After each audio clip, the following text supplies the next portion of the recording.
Veebiarendajana on mul Zone'i adminpaneelis ligipääs paljude klientide serveritele.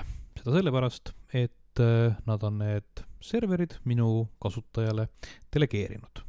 Näitan kõigepealt ära selle, et minu enda konto on määratud sisselogimiseks ainult mobiil-ID-ga, salasõnaga sisselogimine ei ole lubatud, ehk siis mulle võiks olla võrdlemisi turvaline delegeerida. Kuidas delegeerimine käib, siis võttes oma serveri tagant halda, avaneb koheselt ka kasutajakonto vaade ja siin on olemas delegeerimised. Delegeerimise lisamiseks on vaja teada teise osapoole kasutajatunnust, näiteks lisame Multonile Tehnokrati serveri ligipääsu ja klõpsan lisa uus delegeering.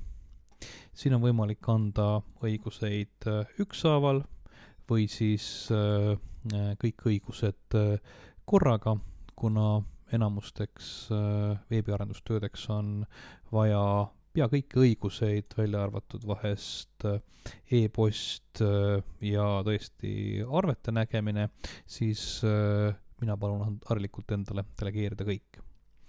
Üks õigus, mis automaatselt kaasa ei tule, on SSH ehk käsurea ligipääs serverile ja veebiarendajana oleks mul väga hea meel, kui mulle ka see lisataks.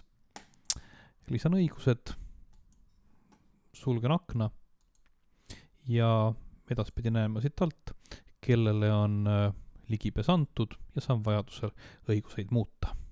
Kui suhe selle arendajaga lõpeb, on mul väga lihtne see arendaja siit kustutada ja edaspidi saame hakata jälle jagama ligipääsu uutele koostööpartneritele.